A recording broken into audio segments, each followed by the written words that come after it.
Halo, selamat malam. Apa kabar semuanya? Semoga selalu dalam keadaan sehat ya. Dan di masa-masa saat ini, yang tentunya kita sudah hampir, ya udah 2 tahun lah kita lebih kurangnya berjibaku untuk tetap sehat di masa pandemi seperti ini. Dan senang sekali malam hari ini, Intiland bersama Rumah Sakit Darmo Surabaya kembali menggelar webinar dengan tema varian Omikron. Apakah ini akhir dari pandemi COVID-19? Kita akan temukan jawabannya nanti dan kita akan berdiskusi panjang lebar mengenai Omikron ini dengan narasumber kita yang sudah hadir nanti. Ada Dr. Dexa Medika Hertanto, SPPD, spesialis penyakit dalam dari Rumah Sakit Darmo. Namun sebelum bertemu dengan narasumber kita malam hari ini, saya ingatkan nih Bapak Ibu sekalian yang sudah bergabung malam hari ini, akan ada banyak sekali voucher-voucher yang kita bagikan. Ada voucher belanja dan juga ada voucher dari Rumah Sakit Darmo tentunya. Baik, langsung saja, nanti juga apabila Anda mau bertanya kepada narasumber kami yang sudah ada, silahkan ketikkan pertanyaan Anda di kolom chat yang telah kami sediakan.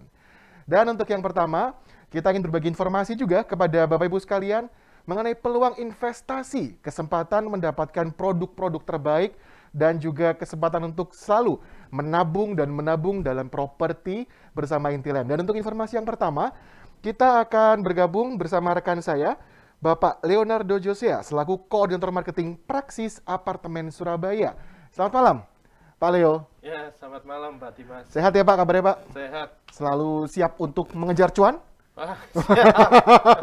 Harus selalu semangat jualan ya Pak ya? Siap, siap. Baik, kira-kira ada informasi apa nih Pak untuk malam hari ini mengenai apartemen Praksis? Untuk informasi banyak yang nanti akan saya sampaikan, terutama ada gimmick-gimmick yang menarik Pak Ada Dimas. gimmick-gimmick yang menarik, Khusus untuk bulan ini. khusus bulan Maret ini ya? Betul, jadi Oke. sayang kalau dilewatkan. Jangan sampai terlewat. Betul. Baik, kalau gitu silakan Pak Leo.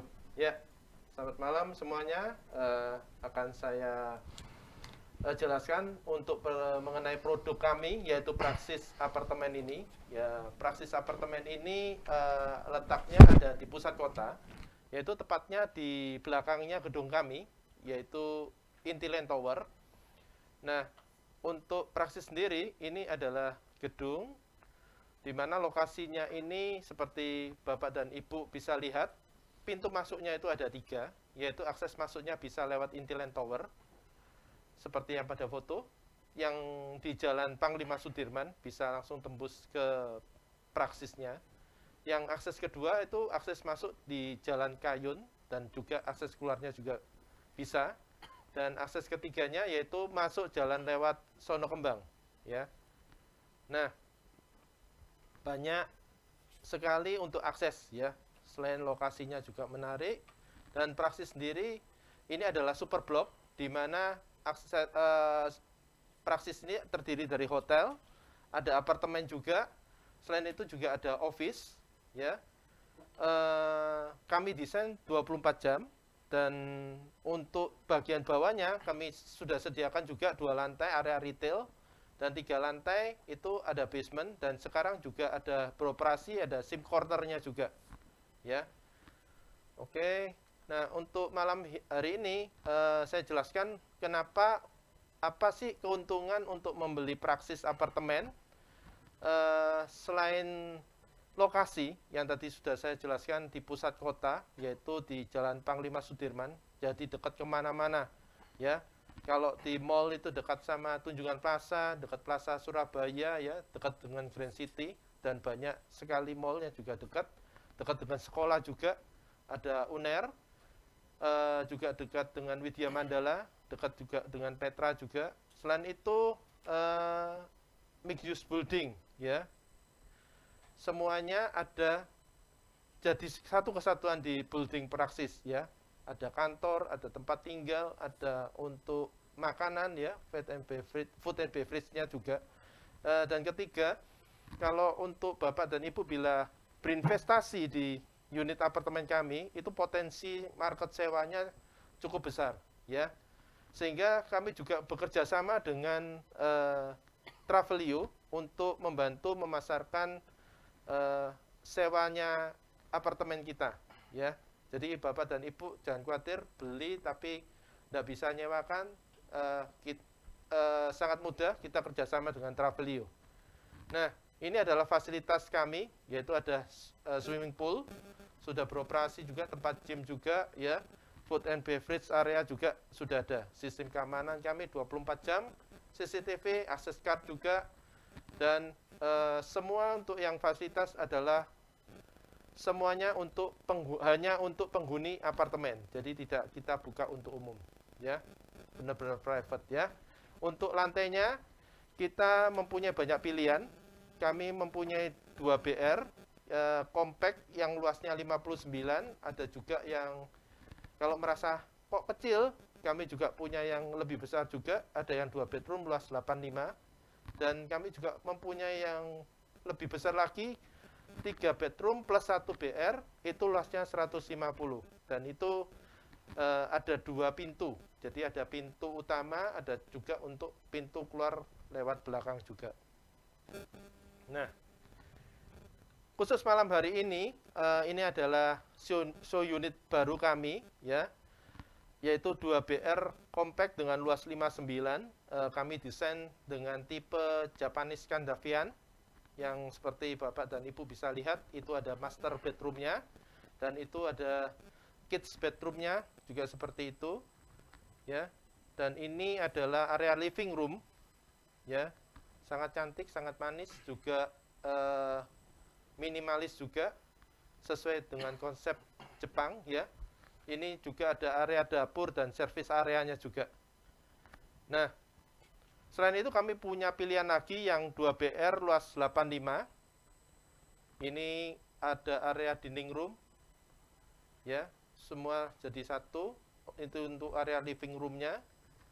Nah, khusus untuk malam hari ini kami mempunyai penawaran yang sangat spesial, yaitu dari 2 BR yang compact yang luas 59, yang tipe Jepang tadi, dari harga 1,9 miliar, kita diskon 200 juta, jadi harganya 1,72 miliar. Dan selain itu, selain potongan harga, kami juga mempunyai bonus free service charge 1 tahun.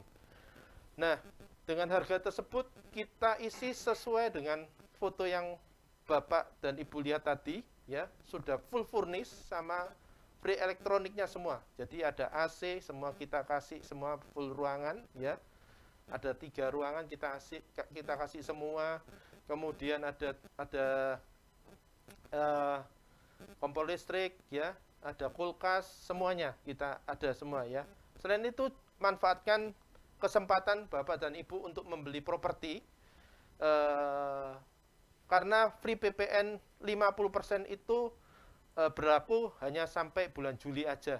Jadi sayang kalau tidak benar-benar dimanfaatkan. Apalagi sekarang di bulan Maret sudah rame-ramenya mau setor pajak, ya. Jadi kalau ada duit lebih, kenapa kok tidak mau diinvestkan, ya, terutama untuk beli apartemen, sangat menguntungkan. Dan kalau untuk pembelian, kami juga bisa dengan bunga KPA 2,65% fix 1 tahun, Bank BCA, ya, yang hanya berlaku sampai di bulan April aja, jadi bisa dengan KPR Bank. Nah, untuk yang 2 BR luas 85, harganya dari 2,6 jadi 2,42 M, ya. Juga sama, kita kasih bonus free service 1 tahun, full furnish plus elektronik free, dengan free PPN 25%, dengan bunga KPA 2,65% fix 1 tahun. Nah, bila Bapak dan Ibu mau invest, ya, untuk luas 59 tadi, per bulannya, untuk sekarang pun sudah banyak yang tersewa juga unit dari pemilik, dengan harga sewanya untuk per bulan kurang lebih sekitar 8,5 juta sampai 10 juta per bulan, ya. Kalau mau hitung-hitungan, ya, sekarang bunga dengan bunga ori, ya, Bapak dan Ibu bisa mendapatkan sekitar 4%-an, ya. Kalau disewakan, Bapak dan Ibu bisa mendapatkan sekitar di atasnya bunga tersebut, ya, sekitar 5-6%-an per tahun, ya. Sangat menguntungkan sekali. Dan ini bila Bapak dan Ibu tertarik, kami mempunyai ilustrasi pembayaran, yaitu ilustrasi perhitungan 2 BR luas 59, yaitu harganya seperti yang pada tampak seperti layar, yaitu 1,717125, UTJ-nya hanya 25 juta, angsurannya bisa dibagi 4 kali, jadi per bulannya 42.928.000 ya. Setelah itu, setelah lunas DP-nya, Bapak dan Ibu bisa KPA di bank dengan angsuran 10 tahunnya kurang lebih 16 jutaan dan 15 tahunnya kurang lebih 12 jutaan ya. Itu bisa furnish elektronik plus free service 1 tahun. Oke. Demikian ilustrasi perhitungan kami. Bila Bapak dan Ibu tertarik, nanti Bapak dan Ibu bisa dikontak oleh sales kami yang nanti akan menghubungi Bapak dan Ibu. Terima kasih. Ya baik, terima kasih banyak Pak Leo informasinya. Jadi Bapak Ibu sekalian jangan lewatkan nih kesempatan program ini sampai dengan bulan Maret aja ya? Ya. Oke, nah ini terbatas loh. Jadi kesempatan kapan lagi untuk mendapatkan produk terbaik dari Intiland yang ada di pusat kota Surabaya. Terima kasih banyak Pak Leo untuk informasinya. Sama-sama Pak Dimas. Nah, itu dia. Tadi kita sudah mendapatkan informasi terkait hunian yang ada di pusat kota Surabaya, yaitu apartemen Praksis. Dan juga tadi ditawarkan juga dengan harga yang sudah fully furnished. Tinggal masuk, bawa bajunya aja, perabotannya sudah ready untuk dinikmati unitnya. Nah, Bapak Ibu sekalian, dari pusat kota Surabaya, kini kita akan bergeser ke wilayah Surabaya Barat. Di sana ada sebuah hunian yang tentunya lengkap dengan fasilitas komersialnya dan ada yang terbaru di situ. Langsung saja untuk informasi jelasnya, saya akan bergabung dengan rekan saya, Ibu Ratna Sari Gunawan selaku Koordinator Marketing dari Geraha Natura. Selamat malam, Bu Ratna. Selamat malam, Pak Dimas. Oke, kabarnya sehat-sehat nih. Walaupun di luar sedang hujan, kita tetap hangat di dalam sini ya. Betul sekali. Betul. Oke, Bu Ratna, ini di Surabaya Barat, di Natura, kan orang mungkin taunya area perumahan gitu ya. Ya. Sudah lengkap dengan area komersial kan di sana, Bu ya? Ya, sudah ramai sekali. Kan boleh dibilang seperti apa? Pusat kotanya Surabaya Barat gitu ya. Kalau di sana areanya. Dan ada yang terbaru juga ya dari Natura ini ya? Ya, nanti akan saya sampaikan ya. Oke. Tempat tongkrongan baru. Tempat tongkrongan baru di Natura. Oke, langsung saja. Silakan, Bu Ratna. Oke, terima kasih Pak Dimas. Halo, apa kabar Bapak Ibu sekalian? Perkenalkan saya Ratna. Ini kan akan saya jelaskan untuk Geraha Natura. Jadi Geraha Natura tentu Bapak Ibu sudah tahu ya, ini lokasi ada di Surabaya Barat. Untuk saat ini kami sedang pre-launch untuk Soho terbaru ya, baru-baru saja, yaitu Aurora. Nama Soho-nya Aurora, jadi Aurora at Geraha Natura. Oke, ini adalah tampak depan daripada Aurora. Di sini ini untuk yang di depan Jalan Sambi Kerep. Jadi nanti akan saya tunjukkan lokasinya ya biar lebih jelas lagi. Oke. Nah, ini lokasi daripada Geraha Natura. Ya, desainnya modern pastinya. Bisnis bisa berjalan di sini. Dan tentunya ini diharapkan untuk Soho Aurora ini akan menjadi tempat rekreasi baru di Surabaya Barat. Oke, saya lanjut. Oke. Nah. 14. Ini adalah menggambarkan ya suasana di Natura, ini tempat berkumpulnya keluarga. Kita bisa santai-santai di sana. Ya, dan ini juga tempat aktivitas anak-anak muda yang dinamis ya. Dan selain dengan hiruk pikuk tentunya kita juga tidak melupakan bahwa bisnis di Soho ini juga bisa sangat berkembang dengan baik. Oke, ini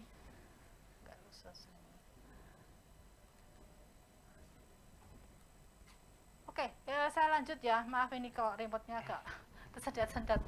Ini potensi pasar yang ada. Ya, ini adalah lokasi daripada Geraha Natura. Di sini areanya yang berada di sekitar daripada Geraha Natura. Ada perumahan-perumahan ya, di situ sudah terlihat ada Alam Galaksi, Citraland, Pakuan Indah, dan Geraha Family. Lalu saya lanjut lagi dengan fasilitas pendidikan, sekolah-sekolah yang ada di sekitar dari Geraha Natura. Tadi ada Sekolah Marji, Cikal, Cambridge, dan Petra. Mungkin bisa dilihat jelas di peta itu ya, dari Bapak Ibu bisa lihat di situ. Oke, lalu selanjutnya adalah area komersial ya. Jadi kalau di Surabaya Barat ini adalah CBD-nya ya. Jadi mulai dari Pakuwon Mall, Plaza Graha Family yang terkenal dengan area loop ya, tempat tongkrongan anak-anak muda. Lalu juga ada Spasio ya, dan tentunya lain-lainnya ya, dari developer terkemuka lainnya ya. Oke, sekarang akan saya jelaskan untuk lokasi dan akses yang bisa dilewati untuk menuju ke Geraha Natura. Ya, ini ada jalan yang merah itu adalah jalan lontar, lalu yang orange itu adalah jalan Sambi Kerep. Jadi jalan Sambi Kerep ini jalan daripada Geraha Natura ya. Itu nanti jalan akan dilebarkan sampai 20 meter. Lalu juga ada yang garis biru muda itu adalah akses rencana dari Pakuwon Citraland dengan lebar 20 meter juga. Ya, jadi aksesnya sini sangat memudahkan sekali ya untuk menuju ke Soho Aurora ini. Ya, ini adalah lokasi daripada Aurora. Jadi Aurora ini tepat di pintu gerbang daripada Geraha Natura. Jadi itu bentuknya L itu ya, dan dikelilingi oleh perumahan ya. Ada Soho juga di sana sudah berkembang, Soho 1, 2, dan 3, dan juga ada clubhouse yang juga sudah beroperasi. Oke, saya lanjutkan. Ya, ini adalah kelas Soho satplan daripada Soho Aurora. Jadi untuk saat ini yang titik-titik kuning itu yang di atas itu adalah tahap 1. Di situ ada Soho 3, dan yang sekarang stok yang kami ada itu tinggal 4 unit saja. Lalu dilanjut dengan tahap 2, yaitu Soho Aurora ini, jumlahnya 50 unit. Dan tentunya ini ada unit-unit ini yang titik-titik merah itu memang kita hold ya untuk saat ini. Ya, ini adalah tampak depan, ini akses masuk daripada Geraha Natura. Jadi Soho ini selain sebagai untuk Aurora ini, selain untuk Soho ini juga berfungsi sebagai main gate ya, akses masuk pintu utama daripada Geraha Natura yang terletak di Jalan Sambi Kerep. Ini posisi yang di depan. Oke, ini masuk agak ke dalam. Jadi ini tampilan dari boulevard ya, jadi jalan akses utamanya di Geraha Natura. Nah, lalu akan saya tunjukkan tampak-tampak yang lain. Ini tampak timur, ini seperti tadi di depan ya, ini di Jalan Sambi Kerepnya. Lalu ini tampak selatan, lalu ada tampak barat. Jadi ada 3 tampak ya di sini ya. Nah, ini tipe Australis. Jadi tipe ini memiliki 2 fasad. Jadi tampak utara dan tampak selatan. Jadi di depan yang tampak selatan itu bisa dipakai sebagai usaha untuk bisnis, sedangkan yang sisi utara atau tampak utara ini sebagai hunian ya. Jadi lengkap sudah ya, langsung turun bisa sebagai tempat bisnis. Oke, ini akan saya jelaskan untuk tipe unit yang ada di Soho Aurora ini. Ada 2 tipe saja ya, tipe Australis dan tipe Borealis. Ini adalah tipe Australis A. Ini kita ada 2 ya, A dan B. Yang membedakan hanya tampak depan yang lengkung itu ya. Kalau A itu lengkungan yang pendek, nanti yang B itu lengkungan yang agak tinggi. Ya, ini untuk Soho ini memiliki semuanya itu lebarnya 5 meter dan 3 lantai. Ya, semuanya sama semua. Tinggal yang membedakan adalah panjangnya saja. Kalau yang Australis ini 5 kali 24. Nah, ini yang Australis B, jadi ini lengkungannya lebih tinggi. Jadi kalau lihat di gambar di sisi kiri, itu lengkungannya bisa sampai ke lantai 2. Ya, ini ukurannya juga 5 kali 24, itu aja yang membedakan. Nah, ini untuk tipe Australis ini bisa kita lihat Jadi yang di bawah itu bisa di lantai 1 tuh bisa dipakai untuk area bisnis ya, usaha misalnya nih kafe contohnya ya. Lalu bisa diakses dari belakang itu sebagai hunian, di lantai 2 dan 3 tuh bisa dipakai untuk tempat keluarga berkumpul ya, sebagai rumah ya. Jadi ini enak banget ya, langsung turun langsung ada usahanya. Nah ini untuk yang corner, ini untuk tipe-tipe yang corner. Jadi yang corner ini cuma ada di sampingnya tuh memiliki agak luasan ya, halaman gitu ya. Jadi selasarnya lebih lebar. Nah ini juga corner 2. Corner 2 ini ada 4 ya, ada 4 lantai. Tapi untuk 4 lantai ini dengan maksud untuk yang lantai 3 ini tinggi ceilingnya tuh 6 meter. Jadi cukup tinggi, jadi bisa untuk digunakan sebagai mezanin. Ya, ini untuk yang tipe Australis ini ukurannya 5x24 semua ya. Nah, ini untuk yang tipe Borealis A ini berarti lengkungannya yang pendek ini. Ini untuk panjangnya ini macam-macam ya, bisa 5x14, 5x18 dan 5x20. Oke, untuk yang kedua ini tipe Borealis B, ini juga panjangnya 5x14, 5x16 dan 5x18. Nah, ini tempat usaha yang bisa dipakai ya dengan 3 lantai dengan bermacam-macam ya, bisa untuk kafe, office dan retail. Nah, ini tipe Borealis corner A ya, ini bedanya cuma untuk corner aja, ini ukurannya 5x17. Ini yang corner B 5x22. Ini juga bisa menjadi 4 lantai dengan yang lantai 3 itu bisa dikasih mezanin. Nah, ini untuk tipe Heliconia, ini tipe yang ada di tahap 1 yang tadi titik kuning yang tadi saya jelaskan di depan. Ini dengan luasan 4,5x13. Oke, ini tampak unit. Ini untuk menunjukkan tipe Borealis A, B dan corner. Yang corner ini tidak kita jual ya. Nah, ini untuk yang Australis yang 2 fasad tadi ya. Lalu ini yang Borealis, ini tapak barat. Oke, untuk show unit kita buka ya setiap hari jam 9 sampai jam 5.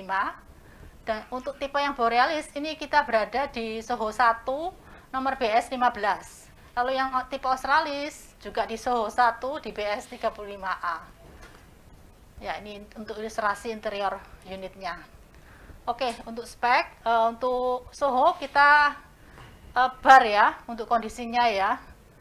Jadi untuk yang lain-lainnya seperti biasa, untuk listrik 2.200 dan 4.400. Oleh untuk ketentuan usaha yang untuk Soho kami ini adalah tempat yang tidak diperkenankan ya, yang menimbulkan suara bising dan tentu saja dengan usaha-usaha yang ilegal ya. Oke, terima kasih untuk kami Soho Aurora. Kami tunggu Bapak Ibu sekalian bisa mampir ke kantor marketing kami yang juga berada di Geraha Natura. Oke, terima kasih. Saya kembali ke Pak Dimas.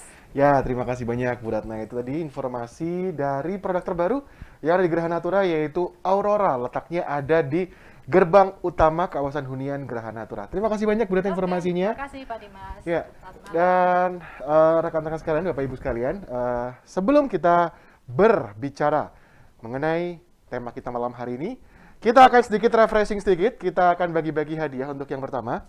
Kita akan berbagi voucher untuk 2 orang. Ada voucher dari Ranch Market dan juga dari Warung Pak Umar. Baik, kita akan putar roda keberuntungan ya, rekan-rekan.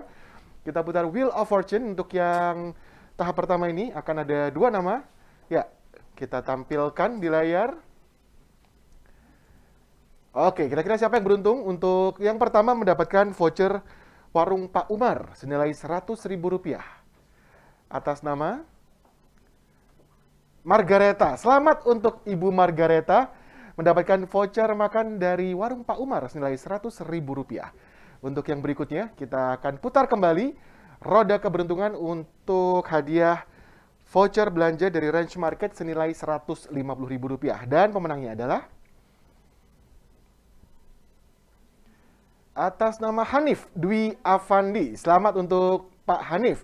Berhak mendapatkan voucher belanja dari Ranch Market senilai Rp150.000. Rp5.000. Selamat, nanti akan dihubungi oleh tim kami untuk pengambilan hadiahnya. Oke, Bapak Ibu sekalian, langsung saja tentunya sudah menunggu juga untuk diskusi kita malam hari ini mengenai varian Omicron. Apakah ini akhir dari pandemi COVID-19? Bersama saya sudah ada narasumber kita, yaitu Dr. Deksa Medika Hertanto, SPPD, spesialis penyakit dalam. Selamat malam. Oke, dokter, tapi sebelum nanti kita ngobrol-ngobrol banyak, kita sebelum ngobrol lebih detail lagi mengenai apa bener sih ini Omicron yang terakhir, kita tahan dulu karena kita akan menyaksikan sedikit informasi dari rekan-rekan Rumah Sakit Darmo.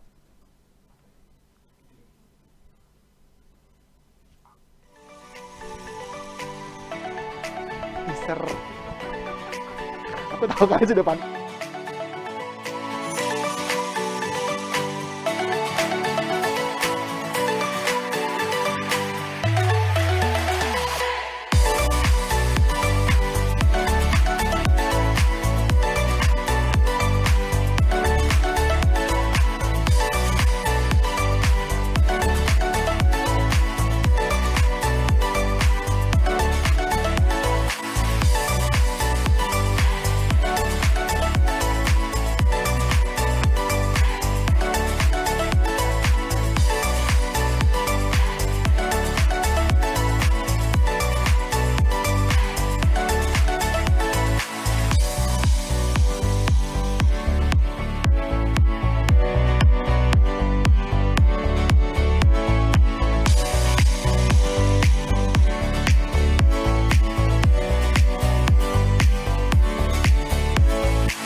Ya, itu dia informasi mengenai Rumah Sakit Darmo. Dan tentunya di masa pandemi seperti ini, kita ini harus selalu menjaga kesehatan. Nah, Bapak Ibu sekalian, berhubung kita sedang dalam masa-masa untuk selalu sehat, dan kita harus sehat, kita akan mendengarkan nih, kira-kira untuk hal yang sehat-sehat ini, apakah ada sesuatu yang spesial dari teman-teman Rumah Sakit Darmo?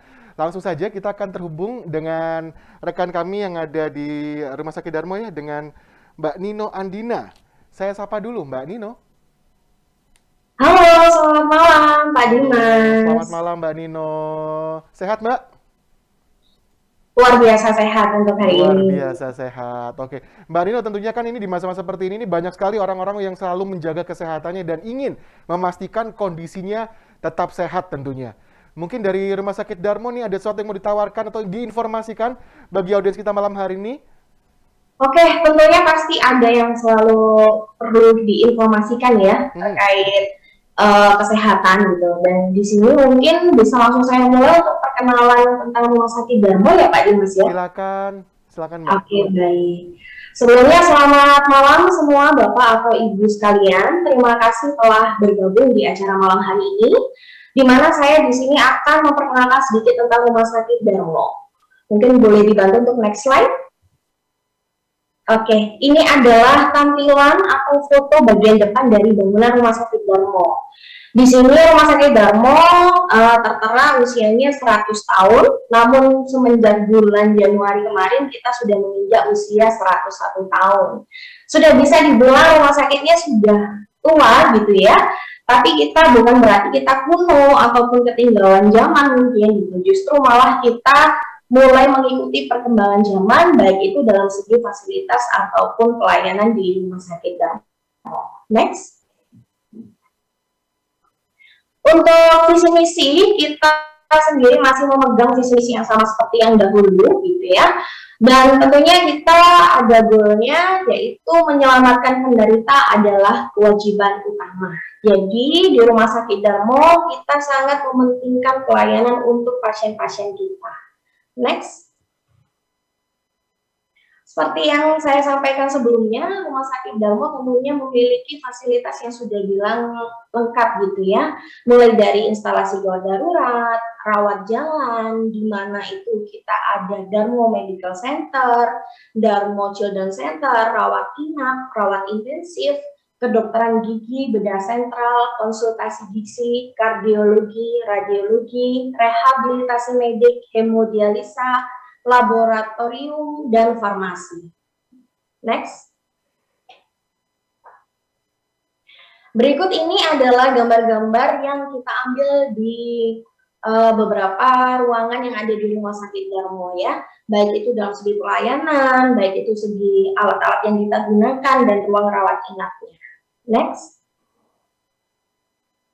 Rumah Sakit Darmo tentunya memiliki keunggulan, dan salah satu keunggulannya adalah urologi center. Next, di mana untuk urologi center ini kita memiliki berbagai macam teknologi gitu. Jadi baik itu untuk penanganan pembesaran prostat, terus untuk batu ginjal, untuk bedah mikro, bahkan untuk bedah urologi anak pun kita bisa. Next. Selain unggulan kita dari segi urologi center, kita juga ada keunggulan lain yaitu digestive surgery, endoskopi, dan laparoskopi center. Untuk endoskopi sendiri, kita ada gastroskopi, kolonoskopi, dan IRCP. Selanjutnya untuk laparoskopi, kita juga ada ginekologi atau kandungan, bedah urologi, bedah digestive, dan bedah kepala dan leher. Dari segi keunggulan, tentunya kita juga punya pelayanan atau fasilitas pelayanan poli terpadu Rumah Sakit Darmo, yaitu Darmo Medical Center. Di mana untuk Darmo Medical Center ini kita memiliki poli-poli dokter spesialis, mulai dari dokter spesialis penyakit dalam, saraf, paru, THT, mata, jantung, dan masih banyak lagi yang lainnya. Dan kita juga ada untuk bedah, poli gigi, gizi, dan poli respiratori. Selain Darmo Medical Center, kita juga mempunyai keunggulan lain, yaitu Darmo Children Center. Di mana untuk Darmo Children Center ini memang pelayanannya memang kita khususkan untuk anak-anak, balita, bahkan ibunya gitu ya. Untuk fasilitas pelayanan sendiri kita mulai dari Balai Kesehatan Ibu dan Anak, praktek dokter spesialis, klinik tumbuh kembang anak, klinik kesulitan bicara dan gangguan pendengaran, klinik sulit makan, klinik laktasi, dan klinik pijat bayi dan balita. Untuk fasilitas penunjangnya kita juga ada ruang rawat inap yang memang kita khususkan untuk anak-anak dan bayi. Jadi mulai dari desainnya, semua peralatannya kita sudah sesuaikan untuk anak-anak dan pastinya tentunya aman untuk anak-anak. Selain itu kita juga punya ruang perawatan daycare, ruang senam hamil, kelas edukasi untuk ibu hamil, ruang latihan untuk anak-anak, dan playground. Selain kita sudah tahu nih, gitu ya, rumah sakit ini punya keunggulan, punya layanan, rumah sakit tentunya juga punya program, Bapak Ibu semua. Untuk program-program kita juga menawarkan ada tes antibodi RBD COVID-19, di mana ini untuk cek jumlah antibodi yang ada dalam tubuh kita terkait COVID-19. Untuk harganya sendiri 245.000 dan tentunya teman-teman atau Bapak Ibu semua bisa langsung datang aja ke Darmo Medical Center kita. Dan kita juga ada swab antigen dengan harga 99.000, bisa langsung datang. Tentunya ruangannya kita sudah sediakan khusus namanya poli respiratori, di mana ruangan tersebut memang kita khususkan dan kita pisahkan dengan poli umum kita. Selanjutnya, ini untuk paket kita dalam rangka ulang tahun 101 Rumah Sakit Darmo, diskonnya sampai 70%, jadi disesuaikan dengan usia Bapak Ibu semua. Misal usia 50 tahun berarti kita akan diskonkan 50% gitu. Next.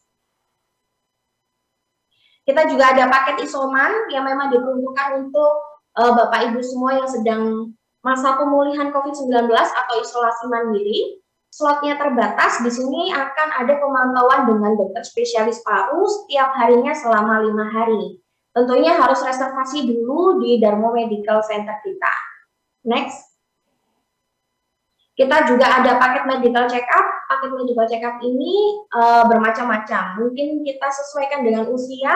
Di basic 1 dan basic 2 kita sesuaikan untuk usia di bawah 30 tahun gitu. Dan tentunya kita sudah ada harga khusus ya untuk pemeriksaan tersebut. Next. Kita juga ada paket premium memang untuk usia 30 hingga 50 tahun.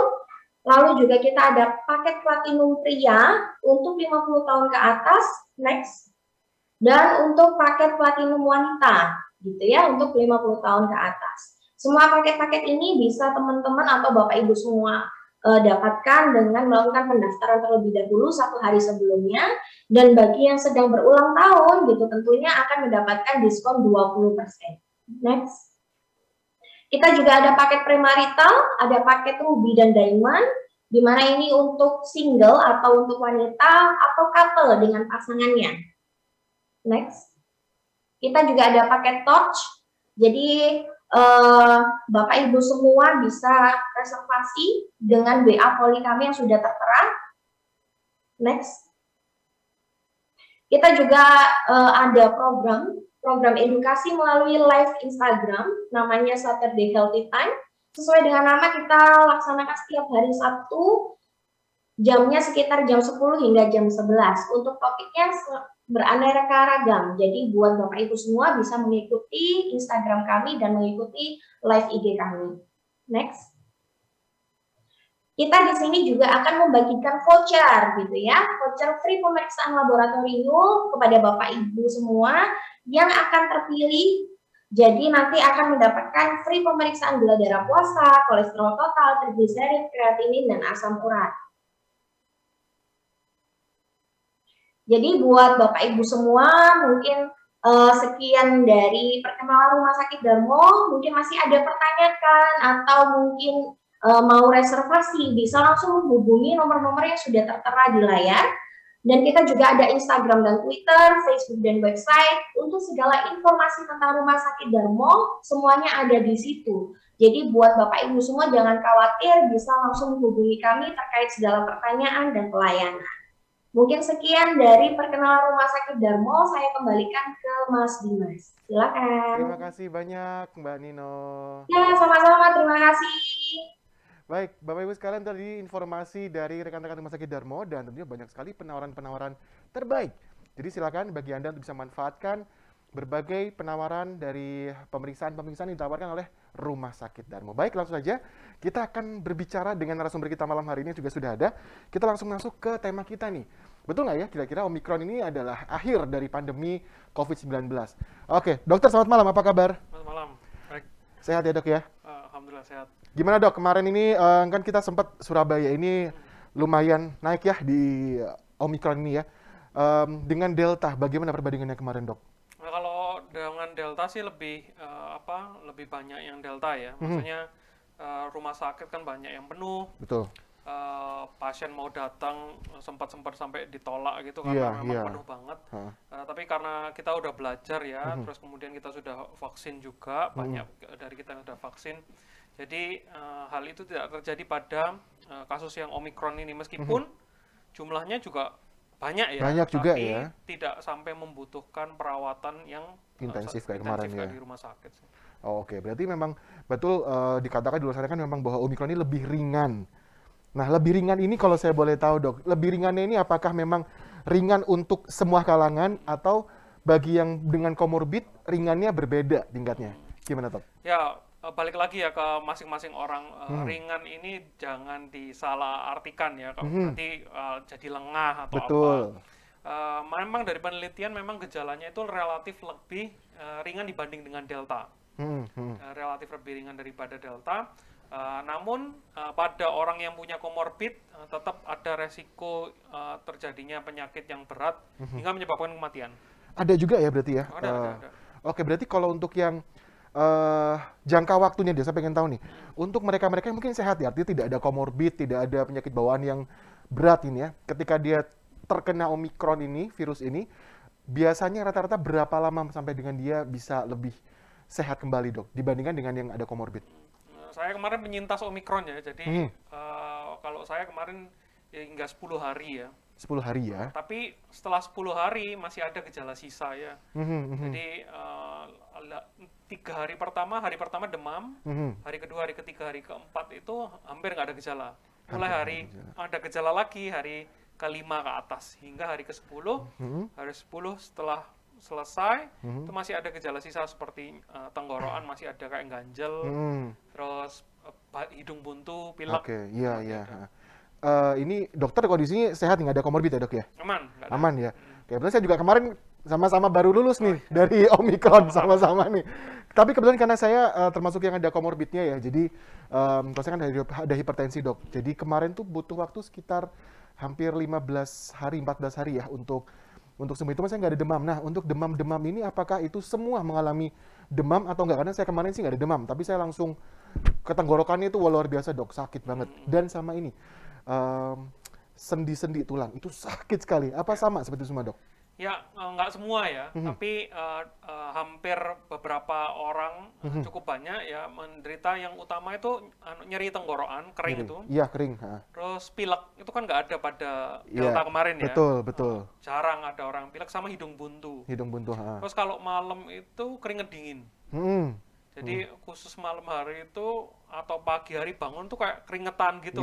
Padahal sudah mungkin pakai kipas atau AC, tapi tetap keringetan. Itu yang lebih menonjol. Cuma demam memang di awal aja biasanya. Setelah itu bebas demam, tapi ya itu mulai ada keluhan tenggorokan rasanya kering, nggak enak, badan sakit semua, yang kayak bener-bener lemes gitu, nggak ada tenaga gitu. Jompo, ibaratnya kalau anak sekarang tuh, aduh badannya jompo banget nih gitu, karena tulang tuh juga kayaknya lemes sekali ya, Dok ya. Ya, benar-benar. Nah, kemudian ini sekaligus saya juga nanya sih, Dok. Dengan kondisi ini juga yang sudah sembuh sekitar hampir 10 hari yang lalu ya, saya sudah sembuh. Tapi efek di tenggorokan sama suara saya ini masih belum kembali. Apa sepanjang itu memang, Dok, biasanya? Iya, kalau saya kemarin bindengnya itu sampai bindeng suara nggak jelas gitu ya, suaranya itu hingga 7 hari setelah sembuh itu masih bindeng. Masih bindeng ya? Sekarang aja masih ada kayak rasa kayak kalau pernah orang kena sinusitis itu, sini tuh kayak penuh. Penuh, betul. Terus ada kayak semacam dahak, tapi nggak ada dahaknya. Betul, iya. Nah, itu jadi kalau banyak orang kan sama Omikron sama flu, bedanya apa? Ya bedanya itu ada gejala sisa yang mengikuti. Tapi kalau flu itu paling 3-4 hari sembuh, kan nggak ada masalah. Betul. Tapi kalau Omikron itu jelas ada bedanya. 10 hari kita udah ada masalah, setelahnya juga ada masalah lagi yang ditimbulkan. Betul. Suaranya nggak enak, tenggorokannya masih nyeri, nafas masih 1-2. Iya, betul. Oke, berarti itu ya bedanya flu. Karena kan selama ini kan orang bilangnya ini tuh sama seperti flu aja gitu kan. Bedanya tadi bahwa kita flu 5 hari biasanya udah minum obat, udah sembuh, selesai ini ya. Bahkan 3 hari udah 3 hari bisa lebih cepat gitu kan. Tapi kalau Omikron ini, kita yang kena Omikron 10 hari biasanya kan sudah kondisi membaik, tapi jangka untuk penyembuhannya ini yang lebih lama ya. Oh, berarti saya kemarin juga ada khawatir sih, apa saya ini jangan masih positif ya gitu kan. Karena setelah PCR yang kedua pun negatif, tapi kok rasanya ini suara masih agak bindeng, tenggorokan masih serak gitu. Ternyata ada berdebar. Iya, kadang-kadang nafasnya itu udah lebih ngos-ngosan gitu loh, Dok. Oke, berarti jangan khawatir nih kalau misalkan bagi para penyintas Omikron yang mungkin sampai dengan hari ke-7 atau hari ke-6 pasca sudah dinyatakan negatif dari tes PCR-nya dan masih merasakan itu, bahwa ya itu adalah salah satu efeknya. Efek akhirnya dari virus tadi ya, Dok ya. Oke, baik. Nah, kita kembali ke tema kita nih, Dok, mengenai apakah ini akhir dari pandemi COVID. Kalau dari sisi rekan-rekan medis kesehatan, apakah ini bisa dikatakan sudah masuk ke masa-masa endemi, Dok? Kuncinya ada pada vaksinasi. Jadi semakin banyak penduduk Indonesia yang tervaksin, minimal dengan 2 dosis, mungkin akan segera tercapai keinginan kita dari pandemi menjadi endemi. Jadi harapannya virus COVID itu nanti ke depannya akan menjadi virus flu biasa ke depannya. Cuman ya ini yang perlu diwaspadai adalah apakah kita semua sudah mendapat vaksinasi 2 dosis yang cukup, atau kalau misalnya sudah ada program dari pemerintah untuk booster, ya segera booster, karena untuk mengakhiri pandemi ini, karena sifatnya penyakit ini adalah penyakit komunitas, diakhiri juga harus bersama-sama ya, semua komunitas harus kompak. Kalau misalnya satu melakukan vaksinasi ya semua divaksinasi. Okay. Hambatannya kan ada pada orang yang tidak percaya. Betul. Nah, itu yang kesel kan, karena udah tahu banyak korban yang meninggal tapi masih aja ngeluarin hoax-hoax yang nggak penting. Betul. Nah, kita tadi juga berbicara mengenai booster, dokter. Ini kan kemarin cukup juga banyak dibahas ya mengenai wah habis booster positif nih gitu kan. Dan saya tuh pernah membaca informasi ya mengenai booster positif dan tidak. Jadi kalau yang saya baca ini bahwa kalau habis booster kita ceknya via serologi atau darah itu pasti akan muncul. Tapi kalau misalkan Anda ditesnya dari usap ya, kemudian memang positif itu berarti memang Anda memang terpapar bukan karena booster. Betul nggak sih dok bahwa ada anggapan bahwa kalau lu booster tiba-tiba panas badan itu udah pasti positif gitu dok? Bukan, enggak. Jadi itu hoax ya. Itu hoax ya jadi dok ya? Sama sekali tidak benar. Karena sifatnya pemberian vaksin itu adalah memasukkan virus atau bagian dari virus yang sudah mati. Jadi tidak mungkin memberikan hasil PCR yang positif. Kemungkinannya ada beberapa macam. Sebelum dia booster dia sudah kena. Terpapar, betul. Atau pada saat antri vaksin, kan rame ya. Betul. Nah, itu ada resiko untuk terkena. Atau setelah vaksin justru prokesnya longgar. Oh, oke. Karena kesemua hal itu sangat, kalau kita lihat kan banyak juga ya. Kayak kemarin ada artis habis booster, buka masker, masih ada resiko. Tujuan dari vaksinasi adalah kita ini menambah perlindungan. Jadi kalau kita lihat gelombang pertama, gelombang kedua kemarin kan tinggi banget ya. Betul. Kasusnya. Iya. Disertai dengan kematian yang tinggi. Iya. Betul kan? Betul. Banyak itu suara sirene. Aduh, suara pengumuman meninggal tuh setiap hari ada ya. Pemakaman penuh. Betul dok, betul. Kalau kita lihat di Surabaya di Keputih kan, penuh. Wah, penuh banget ya. Nah, itu cakupan vaksinnya kan kecil banget, hampir nggak ada kan waktu gelombang 1, gelombang 2 hanya tenaga kesehatan lah. Gelombang 3 ini yang Omikron, meskipun angkanya meningkat tapi jumlah kematiannya itu tidak lebih kecil ya tetap ada tapi kecil. Nah itu. Oke, baik, berarti intinya ya sekali lagi bahwa edukasi sudah di booster, jangan terus main-main buka masker gitu ya. Tetap aja itu untuk sebagai proteksi diri sendiri. Karena kan saya juga kemarin mendengarkan ada informasi kayak buat apa pakai masker, karena kan virus ini tuh lebih kecil partikelnya dari masker, jadi tetap masih bisa kepake. Udah bikin ngep, ya udahlah ngapain sih, mending gak usah pakai gitu kan. Itu hal-hal seperti itu pasti banyak ya dok ya. Nah, bagaimana cara teman-teman dari dunia medis ini untuk mengedukasi terus kepada pasien-pasien yang datang dok mengenai hal itu dok? Ya paling gampang sih ya ini kita ingin terkena COVID atau enggak pertama. Kalau misalnya udah cuek aja nggak apa-apa, ya udah tanggung jawab resiko masing-masing ya. Betul. Tapi ya yang kita lakukan tetap aja terus melakukan edukasi, pakai masker, setidaknya pakai masker. Kan dulu kan menjaga jarak, menjauhi kerumunan, bla bla bla. Sekarang cukup lah 2 masker dan vaksin. Udah kurang longgar apa ya? Sudah simple, tinggal dijalanin. Kalau nggak ya sulit ya balik lagi. Mau nggak kita selesai pandemi ini? Nah iya benar. Tadi dokter juga bilang kan ini penyakit komunitas, dimulai dari komunitas juga diakhiri di komunitas juga ya dok ya. Gitu. Baik. Nah berbicara mengenai Omikron juga nih dok, sekarang ini kan saya rasa juga banyak juga yang sudah sedang berjuang nih untuk sembuh dari Omikron ya, dan saya lihat juga levelnya kan sudah mulai lebih baik sekarang ini. Bagi mereka yang saat ini mungkin sedang melakukan isoman nih dok di rumah gitu ya, apa sih yang paling dibutuhkan bagi teman-teman yang sedang terpapar Omikron saat ini? Ya, kalau sedang lagi isoman di rumah ya, yang penting yang pertama adalah istirahat. Tidur yang cukup minimal 8-10 jam, terus habis itu makan harus teratur, kalau bisa banyak porsi sayurnya atau buahnya, terus habis itu bisa ditambahkan dengan susu, kalau misalnya dalam satu porsi makan tidak ada buah dan sayurnya bisa ditambahkan dengan vitamin. Terus yang berikutnya tepat makan, jadi jangan nunda-nunda, karena semakin baik makanan yang kita cerna itu akan semakin meningkatkan sistem imun kita.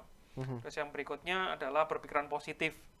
Ya karena stres itu juga dapat menurunkan sistem imun kan. Iya, betul. Jadi kita berpikiran positif. Yang berikutnya adalah kita kalau bisa, kalau misalnya ringan, itu kita bisa selingi dengan olahraga ringan. Jadi kayak semacam yoga, terus meditasi atau latihan nafas itu sangat membantu.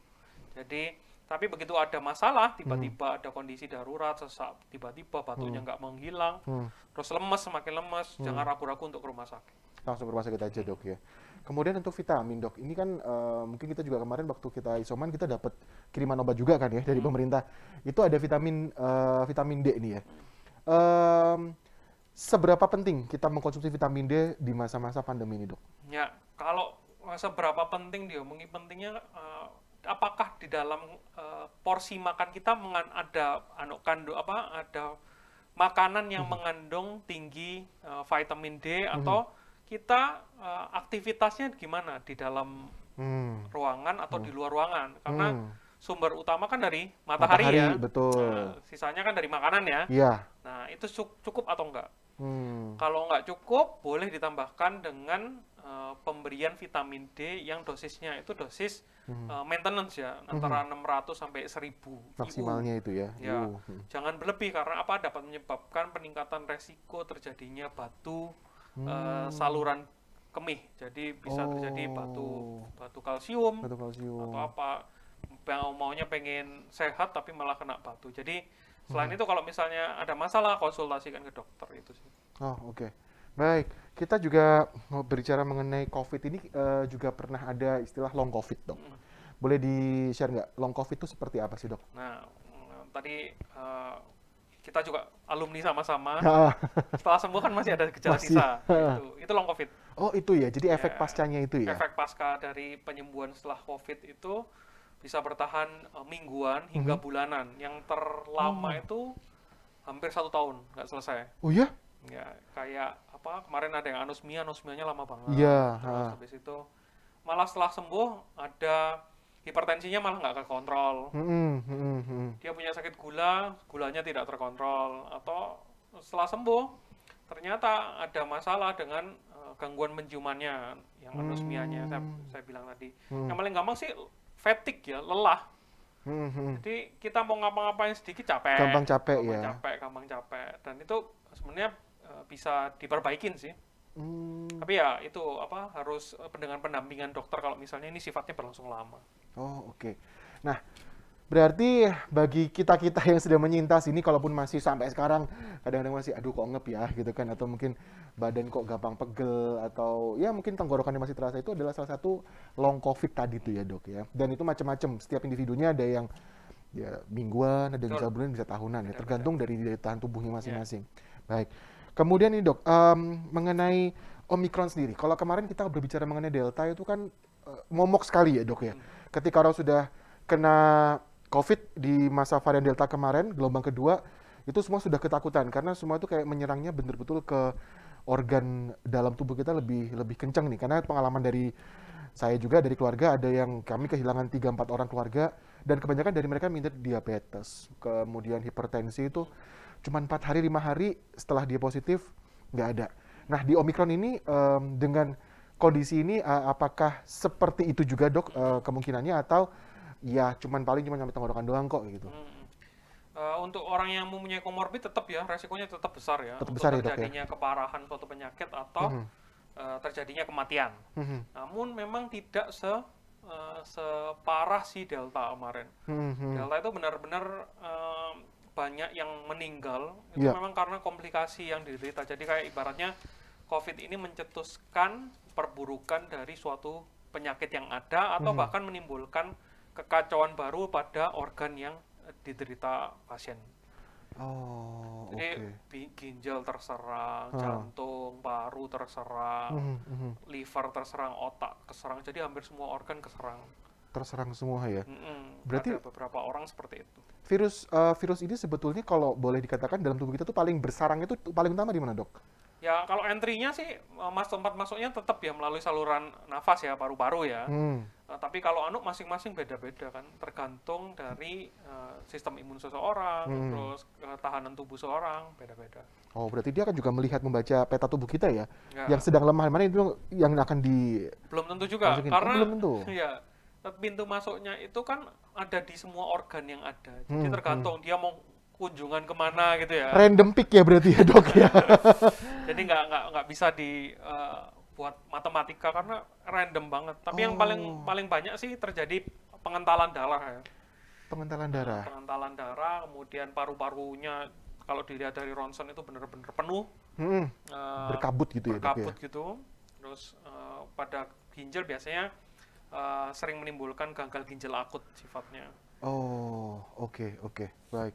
Nah, untuk Omikron sendiri ini kan sekarang juga kalau saya lihat anak-anak juga banyak yang kena ya dok ya.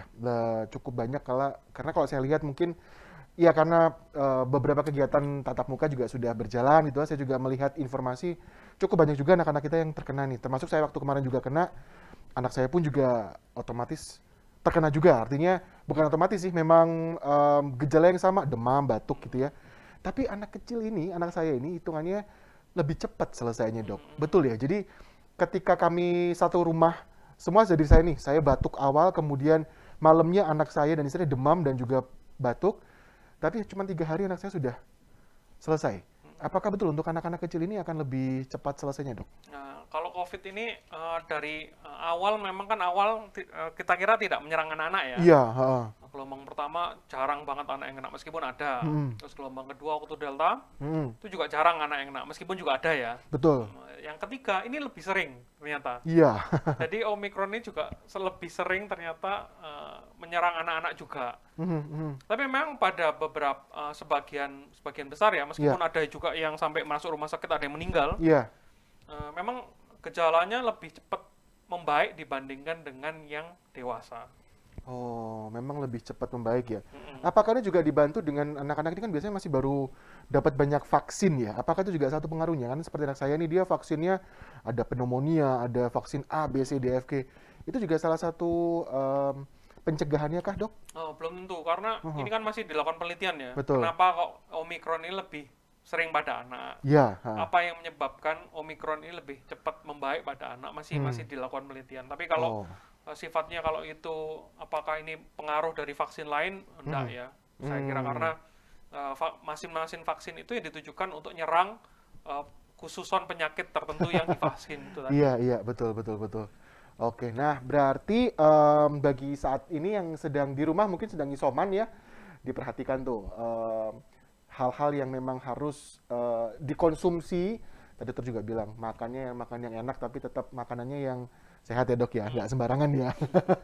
Jajannya nggak sembarangan. Kemudian untuk masker di rumah dok, nih ada yang bertanya, oke kalau udah satu rumah kita kena Omikron atau kita sedang sama-sama isoman itu kan, nggak usah pakai masker deh, itu gimana dok? Ya kalau misalnya semua sama-sama kena ya, yang penting adalah ventilasi.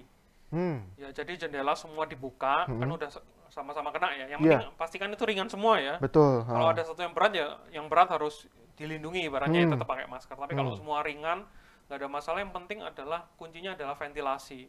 Jadi jendela dibuka, terus habis itu benar-benar menjaga pola makannya, tidur juga dijaga. Jadi nggak ada masalah sih kalau misalnya semua kena. Tapi kalau ada satu yang berat, butuh ya sebaiknya menggunakan masker. Oh oke, ya harus sadar diri juga ya, artinya jangan pura-pura nggak apa-apa kok enteng, padahal mungkin dia menahan-nahan gitu ya.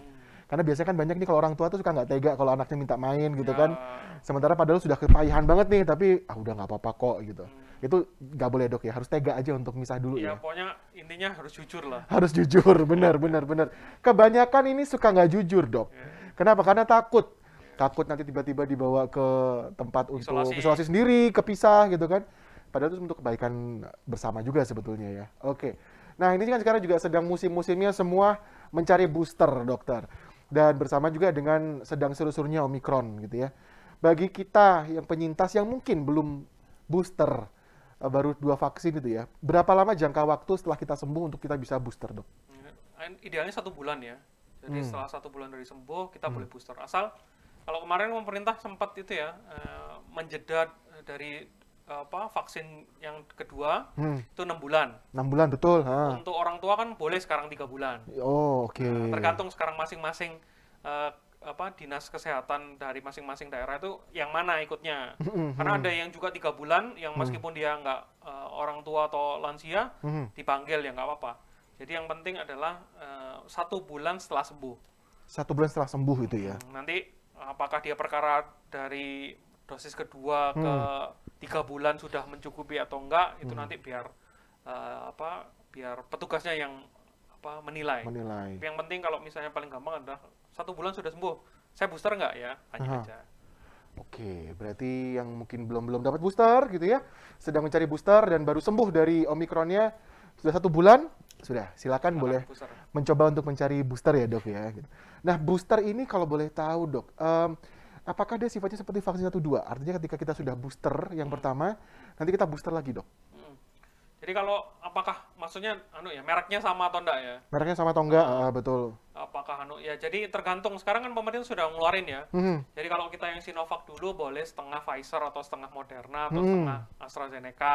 Tergantung kita ini dapatnya yang mana dan sudah ada tabelnya dari pemerintah, tinggal kita menyesuaikan aja.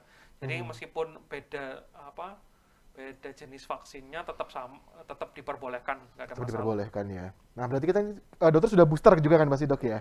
Sudah tahun lalu karena tahun lalu tenaga ya. Oh medis iya, kan, betul. Waktu masih yang Moderna itu dok ya? Ya, jadi saya Sinovac Moderna.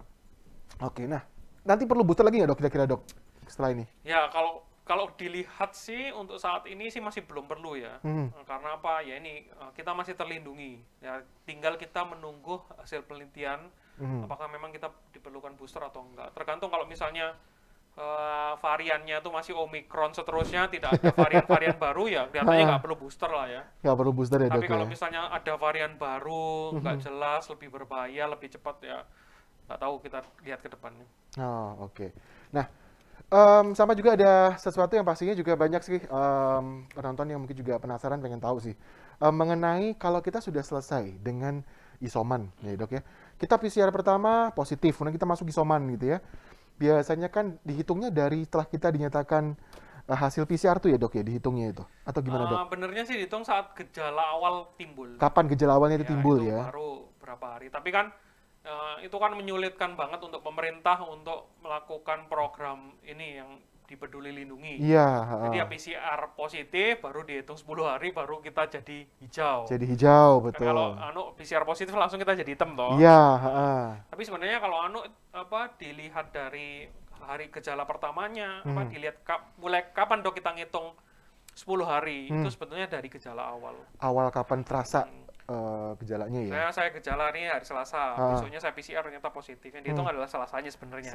Tapi untuk sistem ya by PCR. Oke, berarti secara kita yang individunya ini kita menghitungnya dari kapan sih kita mulai, misalkan yang batuk mulai kapan batuknya pertama atau demam mulai kapan, 10 harinya ke situ ya dok ya. Setelah 10 hari itu kita PCR lagi dok yang kedua? Tidak perlu. Oh nggak perlu ya? Jadi sebenarnya tidak diperlukan PCR untuk yang gejala ringan atau gejala sedang atau yang tanpa gejala itu sebenarnya nggak perlu PCR. Karena pada dasarnya tergantung ya, kalau misalnya masih ada gejala itu biasanya 13 hari. Tapi kalau setelah 10 hari sudah nggak ada gejala atau misalnya masih ada gejala ringan, pokoknya intinya bebas demam. Bebas demam. Itu sebenarnya tidak diperlukan PCR lagi. Kecuali pada kasus yang berat di rumah sakit yang membutuhkan konfirmasi. Itu mungkin masih diperlukan PCR. Tapi kalau yang gejala ringan sedang itu sudah tidak diperlukan lagi PCR. Karena hasil penelitian itu kulturnya itu kalau misalnya dilakukan pemeriksaan aslinya itu hari 10, hari ke-13, hari ke-15 itu hampir sudah tidak menularkan lagi. Oh, itu hanya ekornya aja ya? Gitu, jadi cuma sisa bangkai. Sisa bangkainya virus tadi itu ya? Oh oke, karena kan memang selama ini kan banyak sekali yang berpatokan bahwa setelah PCR pertama positif, kemudian setelah 10 hari PCR lagi yang kedua untuk dipastikan negatifnya gitu kan dok. Sebetulnya itu tidak diperlukan? Sebetulnya tidak diperlukan. Kayak saya kemarin nggak PCR saya. Oh jadi cuma sekali aja waktu di awal dong? Ya waktu di awal, terus hari ke-11 tapi saya make sure tetap pakai masker. Sudah menyelesaikan isolasi mandiri tetap pakai masker hingga hari ke-13. Habis itu saya buka nggak ada masalah. Oh begitu, baik-baik. Karena saya yakin juga sekali banyak teman-teman yang ini nih terpecah nih dok. Ada yang bilang harus lu PCR buat mastiin gitu kan. Ada yang bilang udah nggak usah, ngikutin aja kan peraturannya, sebetulnya setelah 10 hari juga kalau di itu udah selesai gitu. Ya, itu kan aturannya udah dari WHO sudah, pemerintah iya. Jadi sebenarnya sudah pemerintah bikin aturan kan nggak mungkin untuk mencelakakan. Ya mencelakakan. Tujuannya kan untuk mempermudah. Tapi ya bagi beberapa orang mungkin masih takut ya atau apa ya silakan. Tapi ya ada resiko PCR-nya tetap positif, dan nanti kalau sudah PCR positif dia bingung lagi, nanti nanya, dok saya berapa lama isoman lagi dok, gitu kan. Iya, itu hal yang sering terjadi sih sebetulnya dok. Ya sebetulnya menyusahkan dirinya sendiri ya. Kalau saya sih nggak perlu ya, kalau saya sih, karena itu udah baku, aturan dari pemerintah baku juga. Oh, berarti dari WHO dan pemerintah juga sudah bilang bahwa 1 kali PCR di awal, kemudian setelah 10 hari, 13 hari nggak ada gejala apa-apa gitu kan. Ya kalau sudah. paling gampang sih tanyakan ke dokter. Dok, saya ini perlu PCR atau enggak? Oh, berkonsultasi dengan dokternya lebih enak ya. Ya daripada buang uang untuk PCR kan ya, mahal juga kan ya. Iya. Kecuali kalau ditanggung ya terserah ya. Iya, benar. Kalau dari perusahaan atau dari ada yang menanggung ya udah silakan, itu sebagai fasilitasnya untuk diperiksakan ya dok ya. Oke, berarti dari informasi ini kita juga bisa tahu nih, kita juga harus menakar ke diri kita sendiri juga dok ya. Pasca 10 hari itu kita nih masih enggak gitu kan. Tadi jujur tuh ya dok, yang paling penting ya. Kalau memang merasa kayak 10 hari tapi aku masih kadang-kadang batuknya berat, masih ini, berarti memang harus make sure dulu sampai itu reda dulu ya dok. Syarat kembali bekerja kan sekarang nggak perlu PCR juga, nggak perlu PCR, nggak perlu antigen. Oh gitu ya.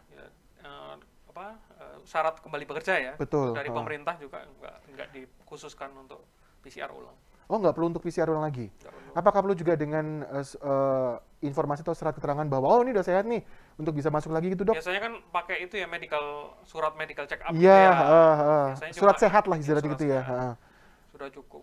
Cukup itu aja ya. Oh oke, baik, ini knowledge ya. Tapi juga ini dikembalikan ke kebijakan dari masing-masing instansinya tadi ya, gitu kan. Misalnya instansinya masih belum menerima aturan dari pemerintah, ya mungkin masih memperlakukan aturan lama, ya ikutin aja, mau gimana lagi kan. Sebagai kebijakan di tempat masing-masing gitu ya. Ya tujuannya baik juga sih, itu untuk memastikan bahwa yang kembali ke kantor ini dalam kondisi yang baik gitu ya. Nah, dari hasil PCR nih dok, saya juga sebetulnya ingin tahu mengenai angka CT, angka CT nih dok. Angka CT ini sendiri yang bisa dibilang CT ini rendah sekali itu di sampai berapa dok? Dan yang dibilang sudah cukup itu di berapa? Ada. Jadi nilai CT itu bukan sebagai perkiraan apakah saya ini mau sembuh atau enggak, suatu keparahan penyakit atau enggak, atau memang suatu tanda ini suatu kegawatan kalau CT sekian. Tidak bisa menggambarkan. Oh, itu nggak bisa ya dok ya? Ya, karena sekali lagi ini kan tergantung skill dari pengambil swab. Pengambil swabnya. Semakin banyak yang terambil, semakin cepat terdeteksi, CT-nya bisa tinggi. Tapi kalau misalnya ngambilnya seupil, nggak sampai yang benar-benar dalam, yang terdeteksi kan tinggi. Jadi CT 35 karena jumlah sampel yang ada di situ sedikit untuk mendeteksi. Tapi belum tentu, ternyata CT 35 gejalanya berat. Ada yang CT 25, 20 gejalanya ringan-ringan aja atau tanpa gejala sama sekali. Jadi sekali lagi tidak bisa dipastikan dengan hanya memastikan nilai CT aja. Oke, karena kan memang di luar sana masih banyak sekali berarti ada angka CT dok. Jadi misalkan dilihat nih, kan kita dapat hasil dari PCR, CT-nya di bawah 20, wah berat nih, cuma 15 gitu kan, atau wah udah 35, udah sehat kok, itu nggak jadi patokan ya dok berarti ya? Saya CT 36 tapi keluarnya agak berat juga. Waktu kemarin dokter itu? Iya. Oh. Nggak spesifik, jadi bukan itu yang dicari, itu kan hanya untuk menafsirkan, oh ini positif, oh ini negatif, sebenarnya itu. Kalau misalnya mau ya harus digabungkan dengan informasi yang lain, maksudnya dari kacamata dokter ya. Oh ini kalau kita lihat ada gejala ini dari pemeriksaan lab segini, dikonfirmasi CT-nya kayak gini, gimana cocok atau enggak. Nah itu, jadi bukan hanya single value aja yang dinilai CT tok gitu kan. Banyak yang pamer juga ya. Iya. Ya nggak apa-apa kalau pengen pamer fan flexing ya. Iya. Oke. Karena ini baru sih, maksudnya saya juga berdapat informasi ini bahwa CT itu nggak jadi bisa patokan, karena selama ini memang yang saya tahu atau mungkin rekan-rekan saya juga tahu ya, sebagai besar mungkin orang tahu, wah CT-ku cuma 15 nih, sorry ya aku kayaknya berat banget nih gitu kan. Jadi kayak langsung tersugestikan bahwa ketika lihat angka CT di bawah angka 20 itu sudah dia berat, dan ketika dia ngeliat, oh CT-ku 30 ke atas kok, atau sudah 28 gitu. Wah, aman gitu ya. Aman gitu kan. Besoknya menurun. Iya, kebanyakan seperti itu ya dok. Tambah gejalanya tambah berat. Iya, saya juga dari pengalaman saya kemarin ketika saya PCR, CT yang keluar tuh 21 gitu kan. Cuman gejala saya itu ya dibilang berat banget ya enggak, ya standar sih gitu kan. Tapi ada rekan saya juga yang sama-sama kena, CT-nya 15, tapi gejalanya sama saya sama. Jadi dia nggak lebih parah, dia nggak lebih baik, tapi kita sama. Berarti memang betul ini nggak bisa dipatokan angka itu ya dok ya. Oke, nah ini edukasi baru nih. Jadi kalau memang mau meyakinkan dari nilai CT tadi apakah ini berat atau enggak, itu digabungkan dengan analisa dari dokter ya. Betul. Apalagi bagi mereka yang memiliki komorbid, berarti kan dilihat nih CT sekian, kemudian kondisi fisiknya seperti ini, hasil dari dokternya begini, ini bisa dijadikan sebuah ramuan hasilnya ya, kira-kira oke, berarti Anda kondisinya harus lebih panjang istirahatnya atau apa gitu. Jadi nggak cuma satu dari pemeriksaan aja ya. Oke, berarti kalau misalkan Anda yang mungkin ada kerabat atau diri Anda sendiri sedang terpapar dengan melihat angka CT Anda, misalkan hari ini malam ini ada yang mungkin baru dapat dan melihat CT-nya, CT-ku cuma 15, tapi kondisinya sehat-sehat aja, ya udah jangan sampai drop ya, karena kadang-kadang orang ini kesugesti loh dok. Ke dokter aja lah, paling gampang. Kemudian kecek dokter aja ya. Atau telemedicine gitu ya udah. Gitu kan, daripada mikirin sendiri atau cari di Google tambah kepikiran nggak jelas-jelas. Sekarang dokternya banyak di Google dok. Jadi kalau orang pada ketakutan CT 15 kondisi kayak gini, jadi kayak mencari merangkum referensi sendiri. Tambah stres berat. Oke, baik. Jadi sekarang tuh banyak sekali layanan yang bisa digunakan gitu ya. Kalau mau yakin ya udah cek aja ke dokternya. Pastikan kondisi nilai Anda dari PCR dan juga dari medis bagaimana. Kalau memang digabungkan ini termasuk yang berat, ya sudah ikutin prosedurnya. Kalaupun ternyata tidak, jangan terpatok pada angkanya kecil, jadi kesannya kayak aduh sakit banget gitu ya. Ngalem kalau jadi Surabaya dok. Oke, kalau gitu kita mau coba buka pertanyaan ya. Apakah sudah ada yang masuk? Boleh kita tampilkan nih pertanyaan yang sudah masuk nih dari audiens kita malam hari ini. Dari Elta nih dok, malam dokter, izin bertanya, satu dok, apa saja nutrisi dari makanan juga minuman yang sebaiknya dikonsumsi saat isolasi mandiri, dan apa aja suplemen vitamin yang paling penting dikonsumsi saat isoman?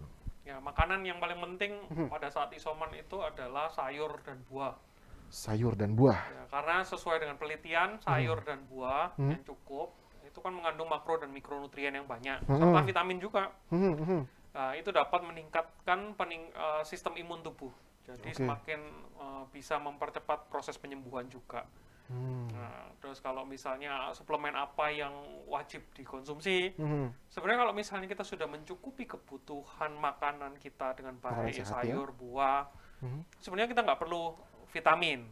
Tapi kalau misalnya makanannya pengennya atau saya nggak nafsu makan kalau sayur buah gitu, boleh ditambahkan dengan vitamin. Vitaminnya bisa vitamin C, vitamin D, atau vitamin B kompleks. Yang penting bisa ditambahkan dengan zinc juga. Oke, baik. Jadi sebetulnya kalau suplemen itu adalah tambahan aja kalau dirasa memang aku kurang, misalkan ada yang tuh yang suka kurang sayur ya dok ya. Itu sayurnya kayak aku cuma milih-milih, cuma mau sayurnya ini ini nggak mau. Sebenarnya yang bagus ada di sayur nggak dimau ini nih. Ditambah sama suplemen gitu ya. Oke, baik. Ada lagi yang bertanya? Boleh kita munculkan dari Hanif. Bagi para penyintas, kita akan punya kekebalan alami. Tapi apa sebanding kekebalan itu dengan efek long COVID sendiri, dok? Dan bagaimana bila membedakan antara long COVID dan juga reinfeksi? Ya, jadi yang punya kekebalan alami itu penyintasnya kok kekebalan alami yang mana nih? Kan ada banyak variannya. Iya. Varian Delta punya kekebalan alaminya ya varian Delta. Tapi apakah punya varian Omicron? Nah itu masih menjadi tanda tanya. Tapi memang bagi para penyintas itu memang gejala yang ditimbulkan lebih ringan. Ya, lebih ringan, atau misalnya dia nggak sampai yang berat, atau yang sampai kondisinya kritis banget, itu jarang. Apalagi kalau ditambah dengan vaksinasi. Itu kayak ibaratnya menambahkan senjata ke dalam tubuh kita ya. Intinya amunisinya makin banyak. Gimana kalau efeknya terhadap long COVID? Nah, ini sangat tergantung dari satu, keadaan tubuhnya dia, kondisi tubuhnya dia. Yang kedua, seberapa banyak virus yang masuk ke dalam tubuhnya. Beda-beda kan masing-masing orang. Betul. Ada yang ngirupnya cuma sedikit, kenanya ya ringan. Kalau misalnya ngirupnya banyak, ya mungkin akan timbul juga. Terus penyakit komorbid yang diderita. Dia ada kegemukan, obesitas, resikonya terjadi long COVID juga tinggi. Terus kalau dia terkena penyakit kronis sebelumnya juga ada resiko. Jadi tergantung, tidak bisa disamakan semua orang karena tiap orang kondisinya akan beda-beda ya. Oke. Terus yang kedua tadi apa ya pertanyaan? Tadi yang kedua tadi itu mengenai, coba kita tampilkan lagi, reinfeksi tadi dok. Oh ya, kita membedakan long COVID dan reinfeksi. Jadi kalau long COVID itu atau reinfeksi, long COVID itu adalah gejala sisa ya. Betul. Gejala sisa yang ada setelah kita dinyatakan selesai isolasi mandiri.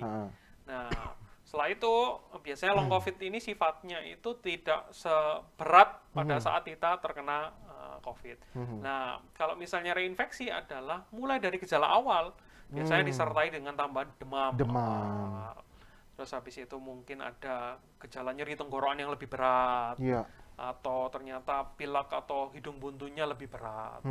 Jadi beda ya. Kalau satu kan gejala sisa ya yang menetap, kalau satunya gejala awal lagi yang diderita. Oke, berarti ya itu ya. Kalau long COVID itu tadi sudah disampaikan bahwa long COVID itu adalah sisaan. Jadi bagi kita yang sudah sembuh, kita udah nyatakan selesai isomannya, tapi sampai dengan beberapa minggu depan masih ada kerasa-kerasanya sedikit, yaitu long COVID-nya tadi dok ya. Kalau dia infeksi, ya sudah starting all over again dari awal. Ya demam, ya batuknya mulai berat lagi gitu. Oke, baik, itu bedanya. Ada lagi yang masuk? Dari Mbak Elta lagi nih. Bagaimana tips mengatasi KIPI setelah booster dok? Dan gejala KIPI apa saja yang umumnya terjadi? Serta kondisi apa saja yang tidak disarankan ketika melakukan vaksin booster? Oke, yang pertama dulu deh. Cara mengatasi KIPI, itu gimana dok? Jadi KIPI adalah kejadian ikutan pasca imunisasi ya. Nah, biasanya kalau setelah vaksin itu ada gejala demam, terus nyeri tenggorokan, lemas, mual, tergantung masing-masing ya. Ada yang nyeri di sininya sampai 2-3 hari. Tergantung gimana caranya, ya masing-masing beda gejala yang ditimbulkan kan. Kalau KIPI-nya bersifat badan lemas, letih lesu, itu tidur aja cukup sambil makan yang baik, itu akan cepat membaik. Kalau misalnya dia nyeri di sini atau ternyata setelah dipegang panas di tempat suntikan, bisa dikompres air biasa. Kalau ternyata timbul demam, bisa diberi paracetamol. Jadi balik lagi, KIPI yang muncul apa, itu sebaiknya dikonsultasikan. Tapi sebagian besar, KIPI itu tidak memerlukan penanganan serius atau penanganan lebih lanjut ya. Cukup dengan istirahat 2-3 hari sudah membaik biasanya. Gitu. Tapi juga nggak kena KIPI juga ada ya dok ya? Ada banyak juga yang nggak ada apa-apa. Kamu KIPI-mu apa? Nggak ada apa-apa. Iya. Saya juga termasuk yang mungkin, saya mau dibilang KIPI bingung, karena waktu saya vaksin yang 1, kedua, orang bilang, aduh sakit, badannya panas. Saya setelah vaksin tuh baunya ngantuk dok. Tidur 2 jam di kantor, itu bisa benar tidur setelah vaksin. Atau makannya semakin menggila. Betul. Makannya bisa 3 kali lipat dok dari biasanya. Biasa sudah 2 kali, 3 kalinya lagi, 5 kali dok. Oke, ada lagi tadi pertanyaannya? Boleh kita tampilkan lagi teman-teman? Gejala KIPI apa saja tadi sudah ya, dan kondisi apa saja dok yang nggak disarankan untuk booster? Ya, jadi kalau kondisi yang punya penyakit komorbid yang tidak terkontrol dengan baik, seperti diabetes, lupus, terus HIV, terus penyakit ginjal, sebaiknya konsultasikan ke dokter dulu. Cek dulu ya, sebelum dia booster ya dok. Karena ya satu, bisa terkait dengan efek samping, bisa kedua, antibodi atau sistem imun yang dihasilkan tidak baik. Jadi tujuannya vaksin kan menginduksi atau memicu sistem imun kita biar lebih hebat ya. Nah kalau ternyata kita sakit-sakitan, terus sistem imunnya sudah nggak baik, dikasih vaksin, itu nggak akan terbentuk tentara tubuh yang optimal.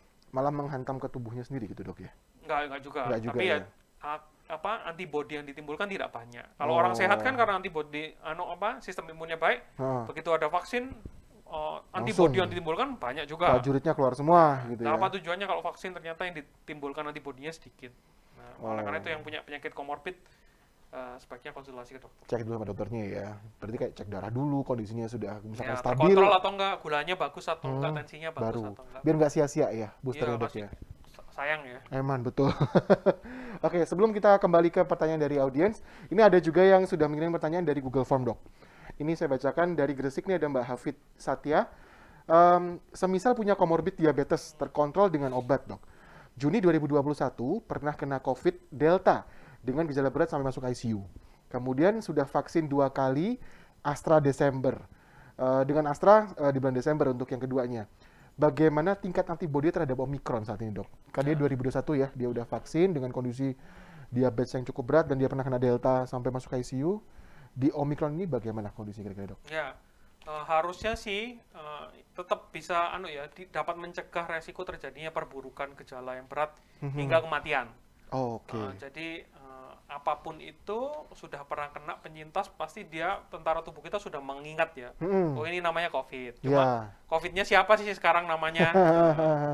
Tapi COVID-nya ini sekarang punya senjata baru atau enggak? Tapi kan dia udah tahu nih ini COVID namanya. Apalagi ditambah dengan pengetahuan vaksin. Nah, ini semakin memperbanyak dan harapannya kan itu nanti ke depannya karena kita sudah mendapat vaksin yang cukup, harapannya nanti kalau kita kena COVID ya ringan-ringan aja. Ringan.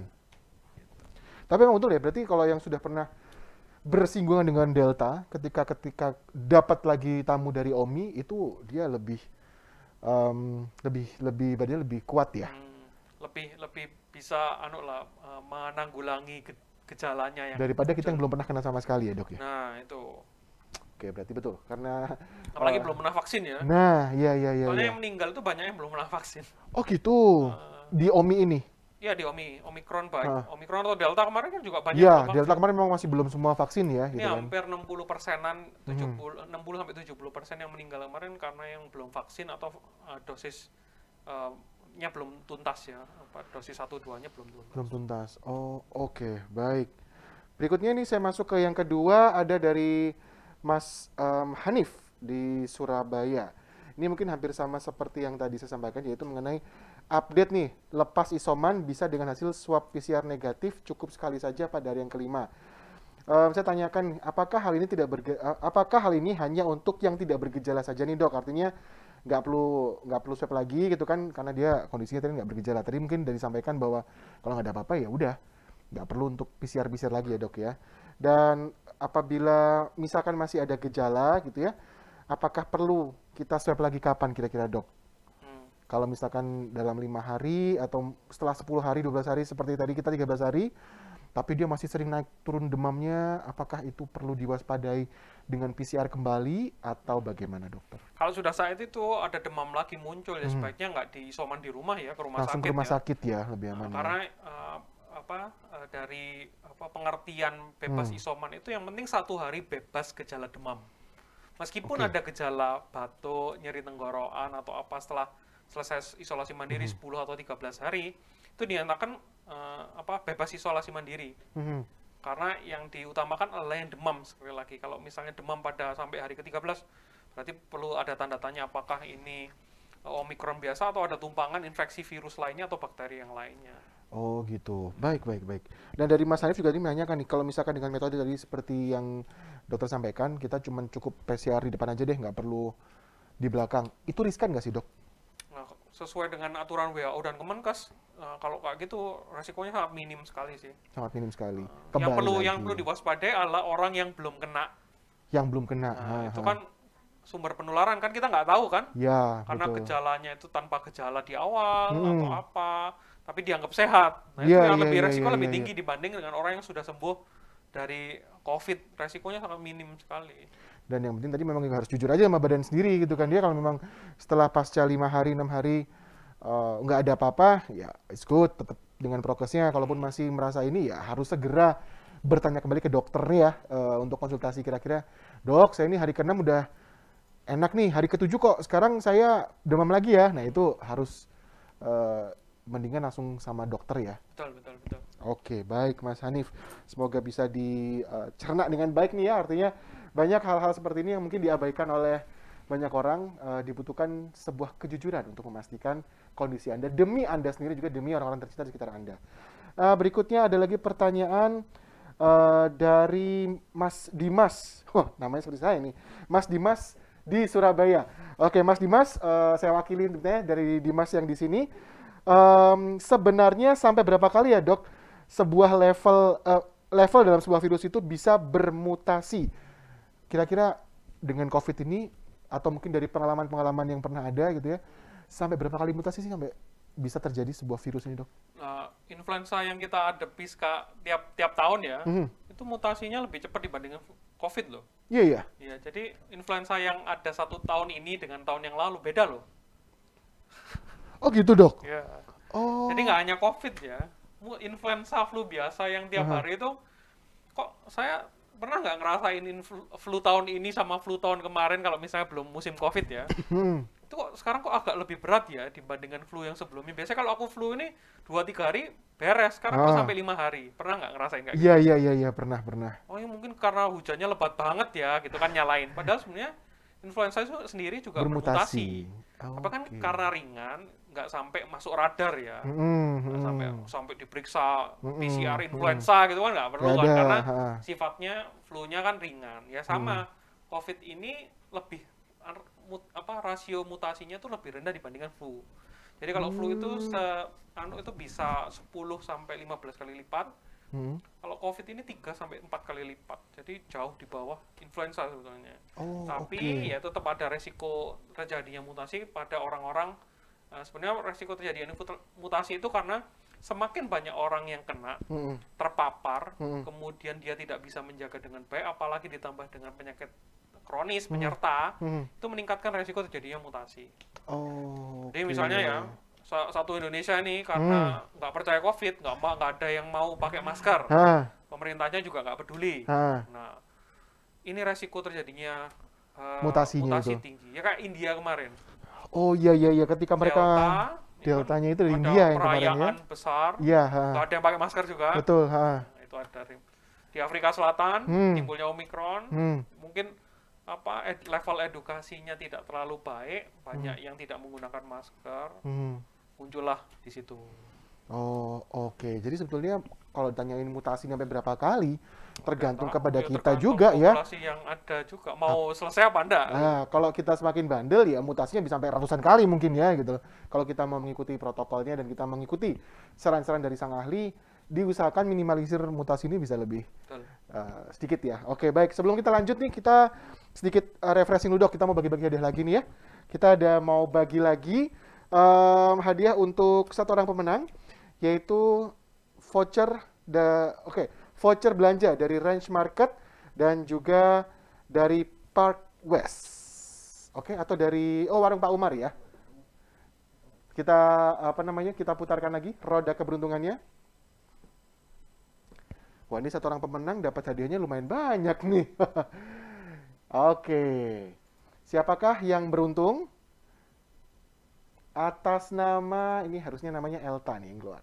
Nah, selamat untuk Mbak Elta, berhak mendapatkan voucher belanja dari Range Market senilai Rp200.000 dan juga ada voucher dari warung Pak Umar senilai Rp200.000. Selamat Mbak Elta, nanti akan dihubungi oleh tim kami untuk pengambilan hadiahnya. Oke, baik. Kita baca pertanyaan kembali ya, setelah tadi sudah refreshing. Mbak Elta, selamat ya Mbak Elta. Nah, ini banyak sekali pertanyaan yang masuk terkait tema kita malam hari ini. Kita coba akan bacakan kembali. Wah, ramai nih Dok yang nanya kalau udah masalah Omikron nih. Ya mungkin karena ini ya, masyarakat kita semakin aware dengan kondisi sekitar, jadi banyak yang penasaran. Dari Faradina, Dok, apakah dengan mengkonsumsi ramuan atau jamu dapat menghindarkan tubuh dari bahaya Omikron? Ya kalau sekarang kan banyak ya ramuan atau jamu yang betul, herbal gitu ya Dok ya. Kalau sifatnya herbalnya aman, nggak ada masalah. Sifatnya untuk menunjang aja ya. Penunjang saja. Bukan sebagai terapi yang dipercaya dapat menyembuhkan. Itu sebenarnya nggak ada masalah. Misalnya saya dari dulu tuh kalau flu atau apa bikin sinom atau bikin dulu Dok kunyit atau apa biar lebih mempercepat, nggak ada masalah. Tapi jangan sampai ini jadikan sebagai terapi utama. Jadi nggak sampai nggak mau ke dokter. Kalau sampai yang berat nggak mau ke dokter, udah saya minum ini. Justru begitu ada perburukan baru dibawa ke dokter kan terlambat. Sifatnya ini hanya suplementasi. Jadi ya itu. Dan pastikan sudah terdaftar kalau misalnya beli di luar, terdaftar BPOM, dan pastikan juga tidak mengandung bahan kimia obat juga. Karena kan banyak juga yang jamu diobatin, ternyata di dalamnya ada Ponstan, ada paracetamol, ditambah asam efenama, dikasih steroid, ya enak langsung sehari, tapi besoknya langsung bisa menimbulkan perburukan hingga efek samping yang tidak baik juga. Oke. Berarti ya jamu boleh ya, tapi itu sebagai suplemen aja ya, Dok ya. Bukan sebagai pengobatannya ya. Oke, baik. Kita ada lagi pertanyaan, kita bacakan. Dari Alicia. Selamat malam, izin bertanya. Banyak dari kenalan saya yang sudah lanjut usia pada saat positif COVID baik-baik saja atau tanpa gejala. Tapi malah setelah negatif keluar problem penyakit lain. Bahkan ada yang meninggal dunia dan mayoritas penyebabnya adalah jantung serta stroke. Apakah memang COVID dapat berdampak setelahnya, Dok? Ya. Untuk yang lansia ya? Berdampak banget. Dampak banget ya, Dok ya? Ya itu sesuai dengan yang dikatakan, jadi benar. Jadi setelah sembuh, malah timbul penyakitnya, saya bilang tadi, long COVID. Long COVID tadi itu. Jadi yang punya sebelumnya hipertensi, jadi tambah makin tinggi. Naik, oke. Punya diabetes, gulanya nggak terkontrol. Iya. Terus ada yang dia punya sakit jantung, tiba-tiba setelah sembuh dari COVID, gejalanya nggak tambah baik, tambah memburuk. Tiba-tiba serangan jantung. Oke. Nah, itu yang kita takutkan kan yang itu kan. Betul. Dari COVID ini. Jadi yang diremehin orang-orang, COVID kan flu biasa, enggak. Gejala sisanya tuh masih ada loh, hati-hati loh ya. Dan itu random banget, semua orang itu nggak bisa disamakan. Tiba-tiba ada yang sebelumnya nggak kena diabetes jadi diabetes. Kan sedih banget kan. Kasian. Ya. Sebelumnya saya nggak punya darah tinggi jadi kok tiba-tiba muncul. Oke. Kalau udah darah tinggi, resiko ke depannya terjadi penyakit jantung, stroke, ginjal, kan menyedihkan ya sebenarnya. Iya. Istilahnya tuh mungkin kayak sebenarnya kita punya bakat tapi nggak keluar nih. Akhirnya keluar karena dari COVID tadi itu. Dicetuskan COVID tadi. Betul. Pecah telur nih gara-gara COVID nih akhirnya keluar gitu kan. Seharusnya keluarnya 40-50 tahun lagi gitu ya. Tapi sekarang lebih awal nih, umur 30-an udah dapat gitu ya. Oke. Itu yang kita inginkan sebenarnya. Oke, baik. Nah itu dia. Pentingnya kita harus aware ya dengan COVID ini. Jadi memang Omicron ini dikatakan lebih ringan dibandingkan dengan varian Delta kemarin. Namun yang harus diperhatikan adalah efek long COVID yang tadi mungkin dokter sudah jelaskan, bahwa ketika kita sudah sembuh, bukan berarti tidak mungkin juga kalau penyakit-penyakit yang mungkin harusnya baru akan keluar 40 tahun ke depan, ternyata muncul lebih awal, karena terpicu dari si virus ini, Dok, ya, gitu. Oke, nah, berarti don't mess with COVID lah intinya gitu kan ya. Mau Delta, mau Alpha kemarin, mau Omicron, atau mungkin nanti setelah Omicron ada lagi, tetap walaupun lebih rendah atau lebih ringan gejalanya, harus tetap aware. Gitu. Oke, ada lagi nggak pertanyaan teman-teman? Masih ada lagi?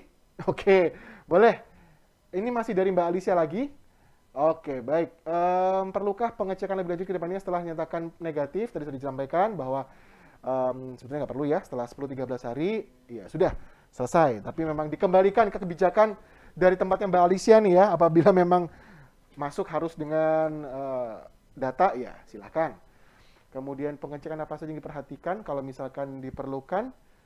PCR itu sebenarnya kalau memang misalkan dari tempatnya harus dengan surat keterangan, apakah cukup dengan sehat atau dengan PCR, Dok, biasanya, Dok? Cukup dengan sehat aja, nggak perlu PCR ulang, ya tergantung. Kalau misalnya Mbak Alicia yang dimaksud di sini adalah pengecekan takut long COVID-nya ini kena diabetes, hipertensi dan apa.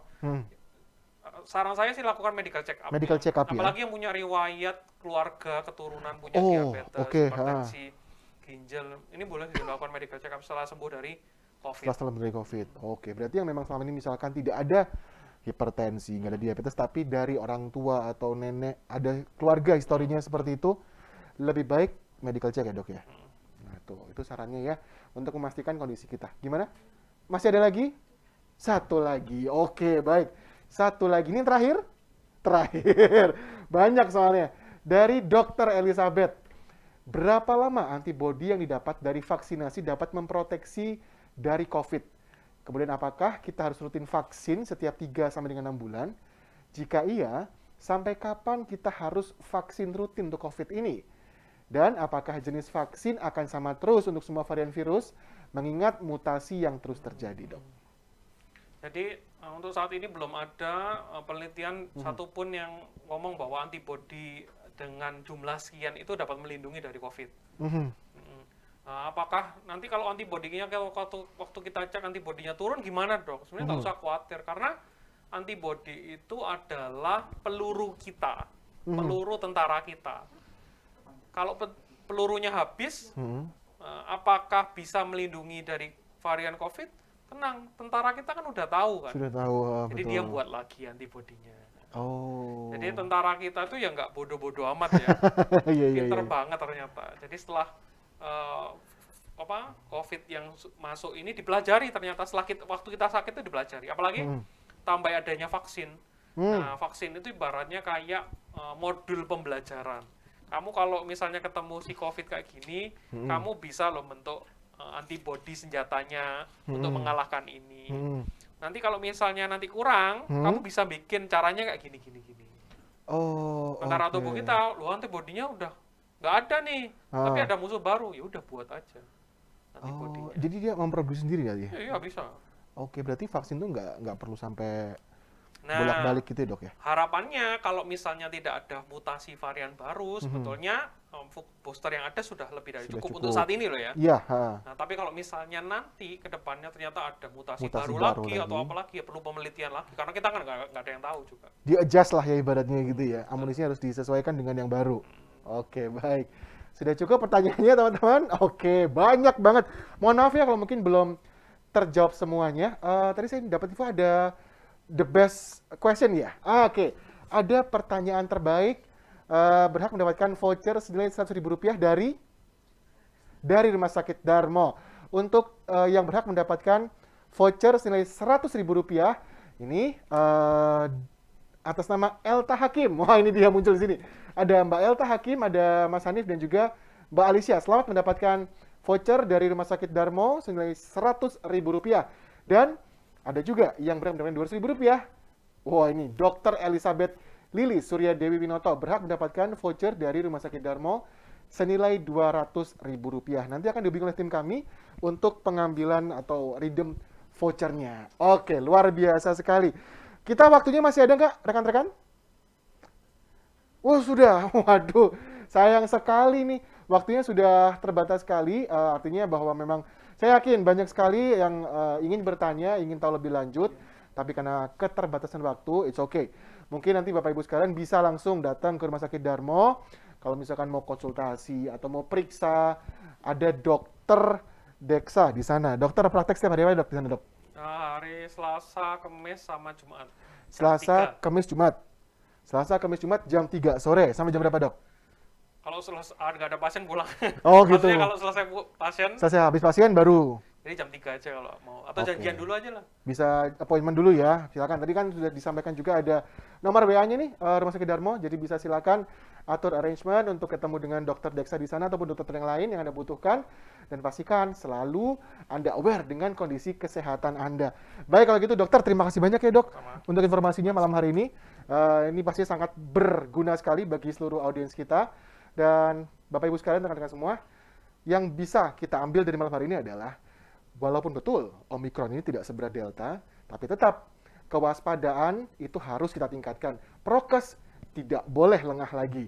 Karena apa? Mungkin kena cuman sakit tenggorokan, cuman demam, atau mungkin cuman batuk gitu ya. Tapi efek long COVID-nya tadi yang disampaikan oleh Dr. Deksa sangat-sangat memungkinkan penyakit-penyakit yang mungkin harusnya baru keluar berapa puluh tahun lagi ke depan, tapi ternyata dia harus keluar lebih awal dipicu oleh kondisi kita yang terpapar virus COVID ini, entah itu Omikron ataupun mutasi-mutasi yang lainnya. Tapi kita berharap nih cukup sampai di Omikron. Tapi syaratnya satu, kita semua harus mau vaksin, kita mau booster, menjaga untuk kita semua, untuk keluarga kita, orang yang kita cintai, dan yang pasti supaya kita bisa hidup lebih nyaman lagi, nggak was-was sama yang namanya aduh ada apa lagi, gitu ya lebih kurangnya.